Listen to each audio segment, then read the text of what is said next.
जाता। ऐसे स्पर्श से स्वाद लेता है। स्पर्श का सबसे उच्चतम स्वाद स्त्री पुरुष का भोग है। उससे बड़ा राग क्या है?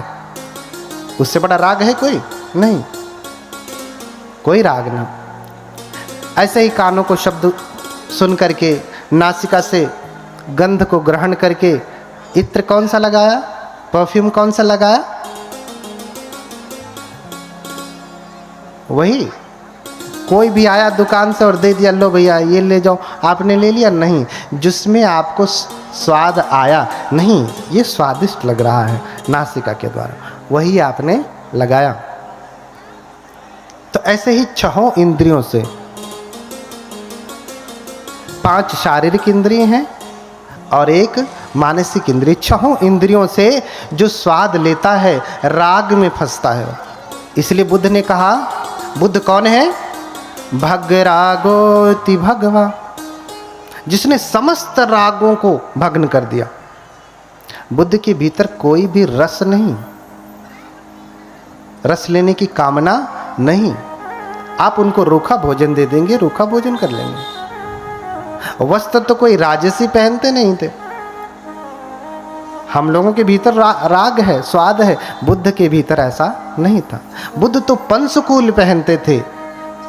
पंचकूल यानी पुराना फटा कपड़ा, उसको सिल करके चीवर बनाते थे और बुद्ध उसको पहनते थे।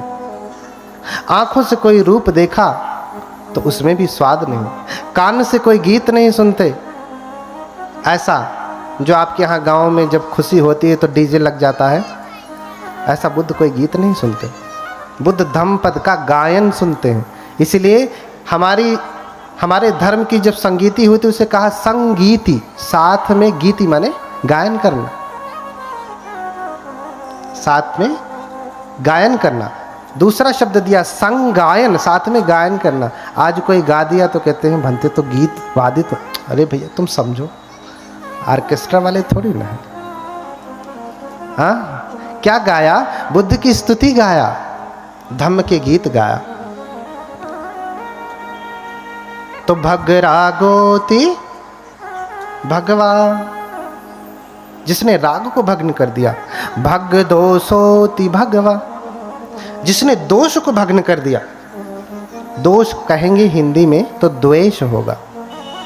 किसी भी प्रकार की ईर्ष्या, जलन, क्रोध, अहंकार, ये सब कुछ जिसने त्याग दिया। बुद्ध तो छोटे से छोटे जीव के प्रति कारुणिक है, इसलिए बुद्ध को महाकारुणिक कहा गया। बुद्ध के जैसा धरती पे करुणावान आज तक कोई नहीं हुआ। बुद्ध के जैसा, बुद्ध जिसके ऊपर करुणा करते हैं, मार करके भी लोग करुणा करते हैं, बुद्ध बिना मारे ही करुणा कर देते हैं। क्यों? क्योंकि बुद्ध परम सामर्थ्यवान है। अरे भैया, किसी को सुधारना है तो उसे बंदूक चला के मारना जरूरी है। इसलिए देश का संविधान बहुत विषम परिस्थिति में ही जाकर के फांसी की सजा देता है। क्यों? क्योंकि बाबा साहब उस भगवान बुद्ध की शिक्षा से प्रेरित हैं। जब कोई विकल्प ही नहीं बचता तब जाकर के मारने का विधान दिया गया संविधान में। बुद्ध परम कारुणिक हैं। अंगुलीमाल जैसे डाकू को जिसने हजारों की हत्या की, 1999 की हत्या की। कितने की? 1999। 999 नहीं, 1000 तो मार के ही आया। गुरु से बोला कि मार दिया 1000 को। आपकी गुरु दक्षिणा पूरी हुई। बोले क्या सबूत है तूने मारा? सबूत तो कुछ नहीं। तो अब से जब मारता है तो उंगली काट करके पहन लेता। तो 999 दोबारा पूरा किया। 1000वें नंबर पे भगवान बुद्ध थे। तो 1999 की हत्या करने वाला कोई आज के समय में कोई ऐसा एक व्यक्ति का नाम बताइए, कोई है? या तब के समय में ही, बुद्ध के समय में ही किसी ऐतिहासिक व्यक्ति का नाम बताइए जिसने किया हो? नहीं। एक अकेले व्यक्ति ने इतने की हत्या नहीं की होगी। यहाँ तक कि बड़े बड़े राजा महाराजा भी अधिकतम मारे होंगे तो 100, 200, 500 मारे होंगे, इससे अधिक नहीं। लेकिन इसने 1999 की हत्या की। बुद्ध भी चाहते तो मार देते, राजा बिंबिसार प्रसेनजित आदेश देते मरवा दो, लेकिन बुद्ध किसी को मारते नहीं, क्योंकि बुद्ध के भीतर किसी के लिए द्वेष नहीं है। बुद्ध तो करुणा करते हैं। हर व्यक्ति को सुधरने का अधिकार है। हर बीज जम सकता है अगर आप उसे उचित भूमि, उचित जलवायु देंगे तो इसीलिए कहा कि तद्धर्मः सर्वदेहिनाम। वो बुद्धत्व का बीज, वो ज्ञान का बीज समस्त देहधारियों में है। कोई भी प्राणी हत्या के योग्य नहीं है। इसलिए बुद्ध कहते हैं कि किसी को मारे नहीं, मैत्री करें।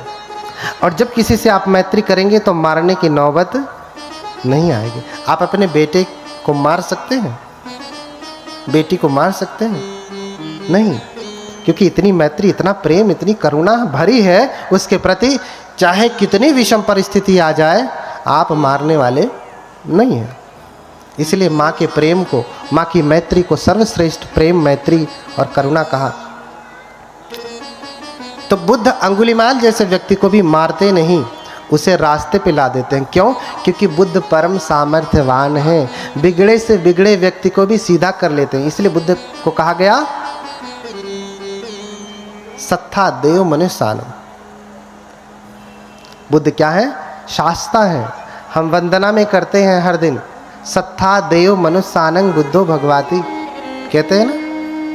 भगवान बुद्ध मनुष्यों और देवताओं के भी गुरु हैं। आप रोज पाली में वंदना करेंगे, सत्ता देव मनुष्यानंग बुद्धो भगवाती। देव मनुष्यानंग, अगर मनुष्य ही देव होता है तो फिर दूसरा शब्द लगाने की क्या आवश्यकता है? मनुष्य ही देव होता है तो दूसरा शब्द लगाने की क्या आवश्यकता? सत्ता मनुष्यानंग बुद्धो भगवाती, देव मनुष्यानंग क्यों कहा?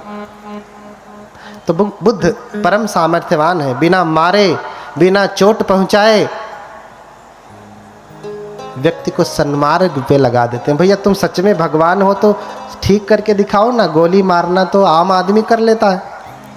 इसलिए भग दोषोति भगवा, भगवान समस्त दोषों से विरहित है। और भग मोहोति भगवा, भगवान के भीतर कोई मोह नहीं, कोई अज्ञानता नहीं, कोई मूढ़ बुद्धि नहीं। इसलिए जब उन्हें शरीर त्यागना था तो अज्ञान में शरीर नहीं त्यागे, अपितु घोषणा कर दी आज से 3 महीने बाद। जगह भी बता दिया, समय भी बता दिया। आज से 3 महीने बाद कुशिनारा में 2 साल वृक्षों के नीचे अंतिम पहर, तीसरे पहर में मैं अपने शरीर को त्याग दूंगा। और हुआ भी ऐसे। भगवान 3 महीने बाद कुशिनारा, कुशीनगर में पहुंचते हैं, 2 साल वृक्षों के नीचे लेटते हैं और अंतिम पहर जैसे ही शुरू होता है भगवान अपने शरीर को त्याग देते हैं।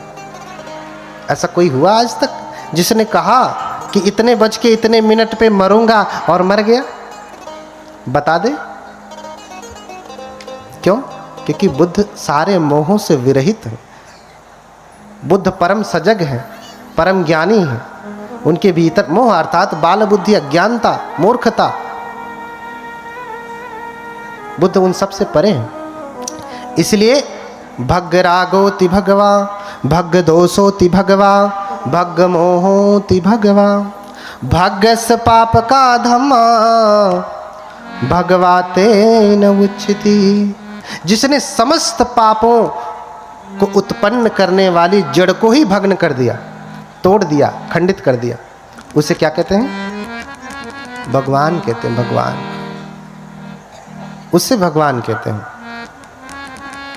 यानी बुद्ध किसी भी प्रकार का दोष नहीं करते। बुद्ध पत्नी के साथ नहीं रहते, बुद्ध बच्चे को के साथ नहीं रहते, बुद्ध गृहस्थी में नहीं रहते। बुद्ध ऐसा कोई कार्य नहीं करते जिससे पाप पैदा होता है या पाप को बढ़ावा मिलता। भग्गस पाप का धम्मा, जितने धर्म अर्थात क्या होता है? भग्गस पाप का धम्मा। धर्म का अर्थ आप क्या समझते हैं? धम्म अर्थ आप क्या समझते हैं? अगर आप पाली पढ़ेंगे तो बहुत सारे अर्थ हैं धम्म के, एक ही अर्थ नहीं। धम्म का मतलब बौद्ध धर्म ही नहीं होता।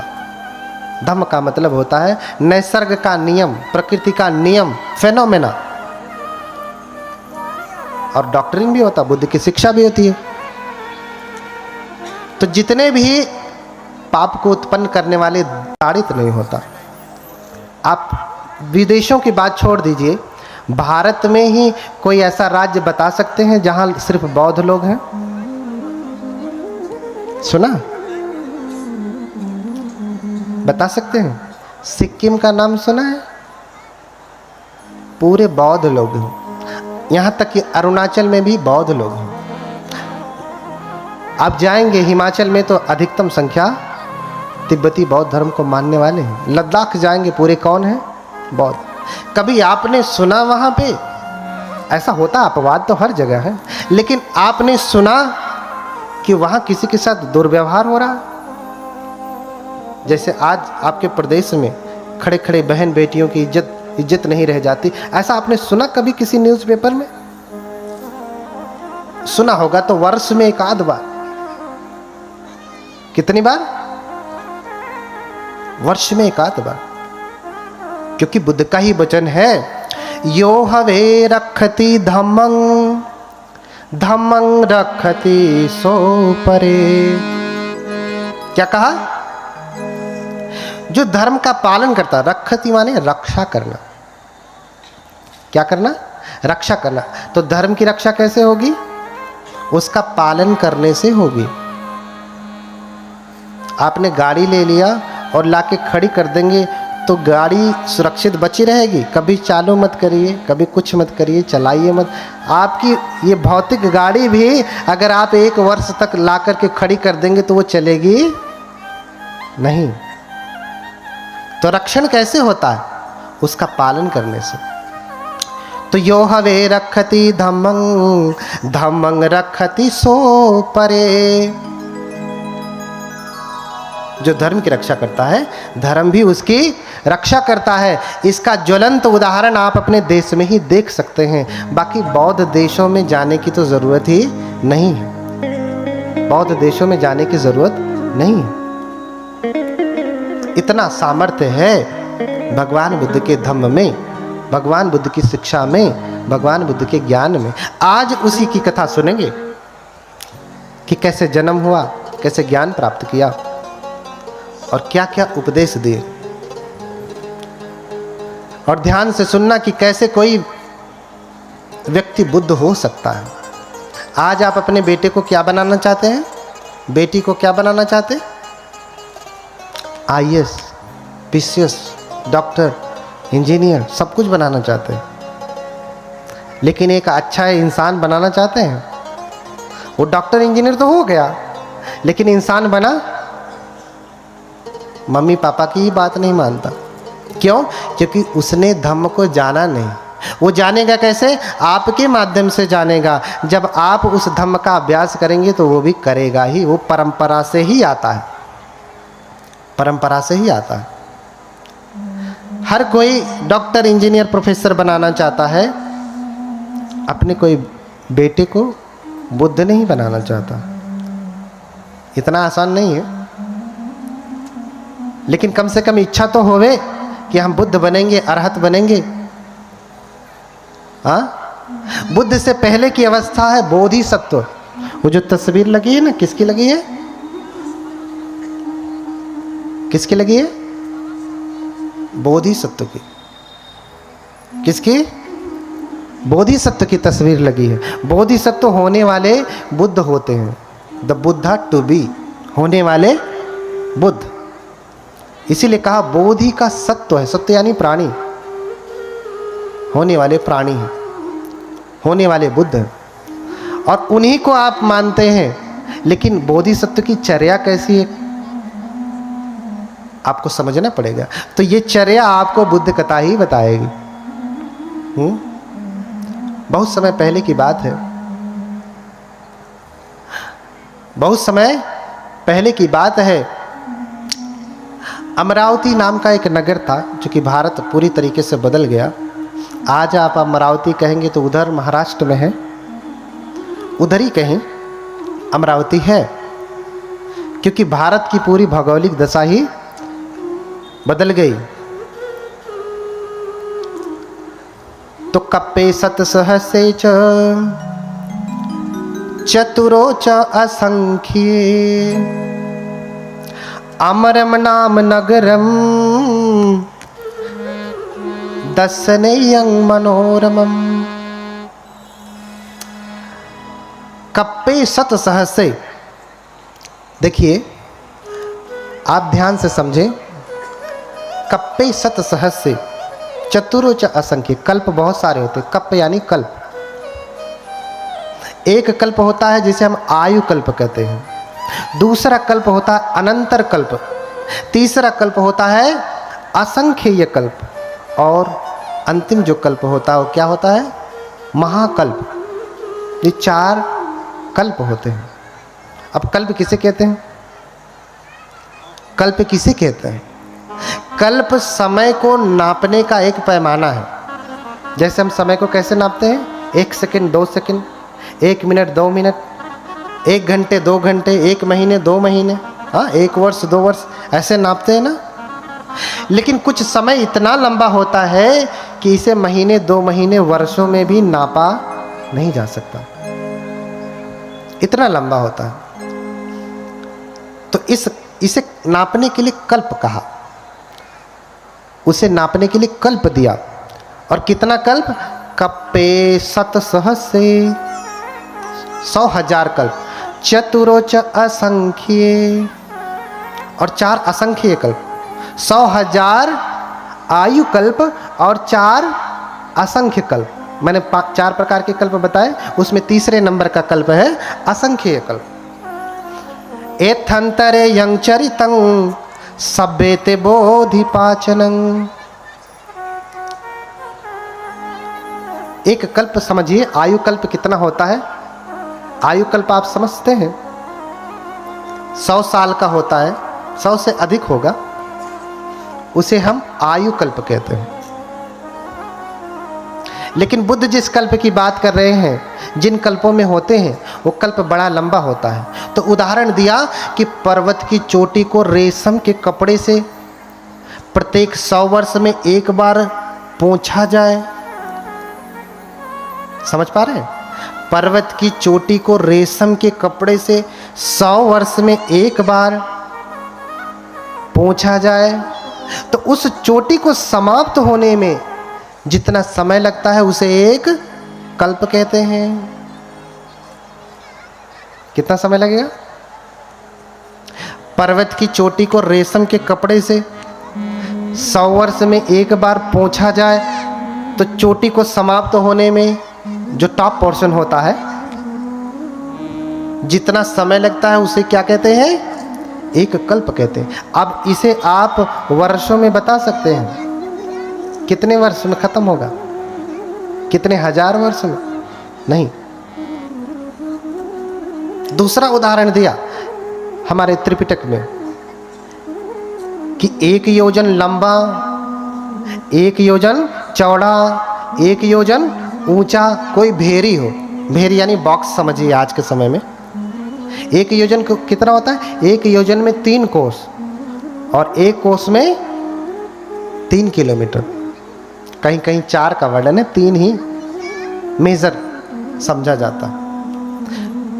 तो 1 योजन में कितने किलोमीटर हो गए? 9।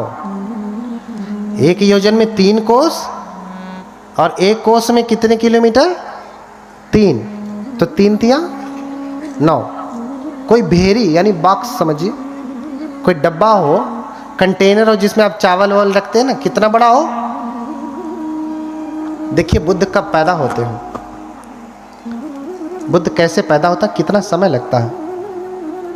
अभी समय बता रहा हूं कितने समय में पैदा होते हैं, कैसे पैदा होते हैं। 9 किलोमीटर लंबा, 9 किलोमीटर चौड़ा और 9 किलोमीटर ऊंचा क्या हो? भेरी हो।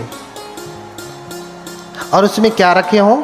सरसों के दाने रखे हो। प्रत्येक 100 वर्ष में एक सरसों का दाना निकाला जाए, तो दाना समाप्त होने में जितना समय लगता है उसको क्या कहते हैं? एक कल्प कहते हैं। ये कल्प की व्याख्या उसी त्रिपिटक से है जिस त्रिपिटक का अनुमोदन स्वयं बाबा साहब ने किया। ये बुद्धों का कल्प है, उत्पन्न होने का समय है,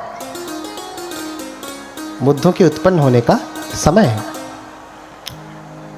तो इसको आप कितने वर्षों में गणना करके बता सकते हैं? 1000, 2000, लाख, करोड़ नहीं, ये वर्षों में बताया नहीं जा सकता कि कितना लंबा समय, बहुत लंबा समय आप अनुमानित कर लीजिए। तो इस प्रकार से एक अमर नाम का नगर था। एक तपस्वी थे सुमेध, जो तपस्या करते थे। क्या करते थे?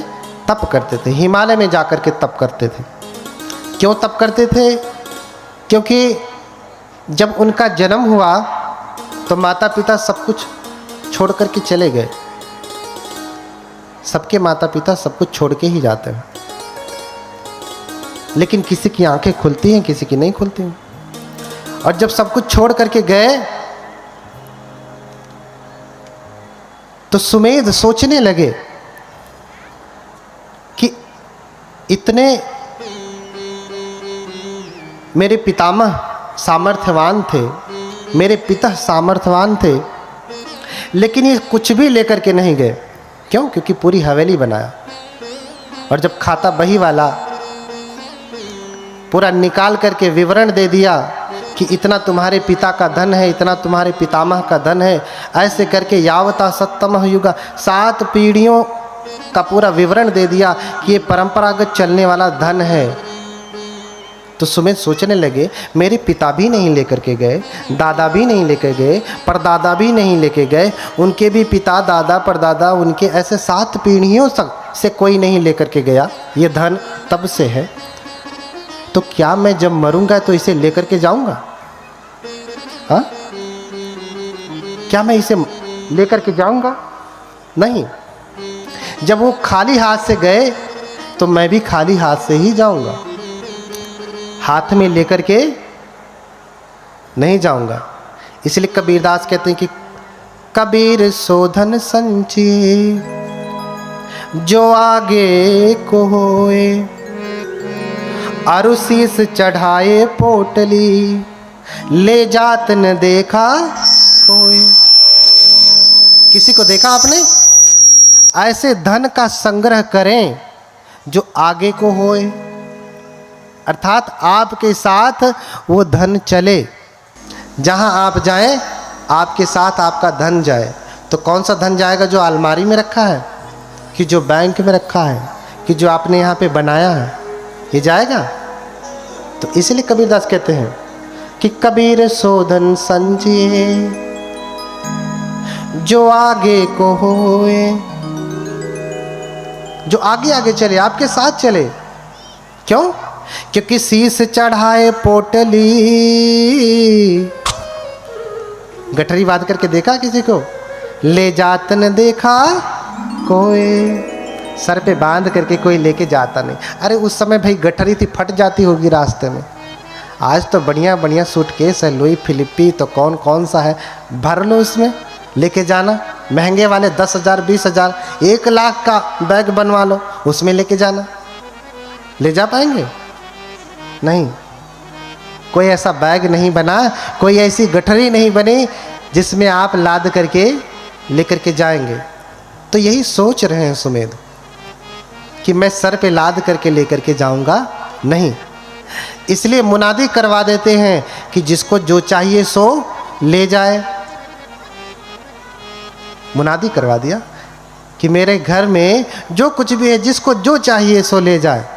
एक बार आप अपना घर खुला करके छोड़ दीजिए और कहिए जिसको जो चाहिए सो ले जाए, तो गरीब तो छोड़ दीजिए, धनवान भी लूटने पहुंच जाएगा। गरीब बाद में पहुंचेगा, धन अरे रुक, अमीर तो पहले ही उसे अपना रौब दिखा करके रोक देगा। हाँ, तो एक एक करके सारे, जिसे धन मिला सो धन ले गया, जिसे आसन मिला आसन ले गया, जिसे चारपाई मिली चारपाई ले गया, बेड ले गया, बिस्तरा ले गया, कंबल ले गया। हाँ, दरवाजा तक तोड़ के, खिड़कियां तक तोड़ करके लोग लेके चले गए। बस उनकी इमारत का ढांचा बना। देख करके सुमेध हंसते हैं कि ये कितने ज्ञानी लोग हैं। इन्हें लगता है मैं लुटा रहा हूँ तो मैं खो रहा हूँ, और ये लेके जाएंगे तो ये बचा लेंगे। हाँ, ये बचा लेंगे। इसलिए सब कुछ छोड़ दिया और ऋषि का वेश धारण कर लिया, सन्यासी का, प्रवज्जित का रूप धारण कर लिया। बुद्ध को भी ऋषि कहा गया। क्या कहा गया? धम्मं देसेसि महेशिनो।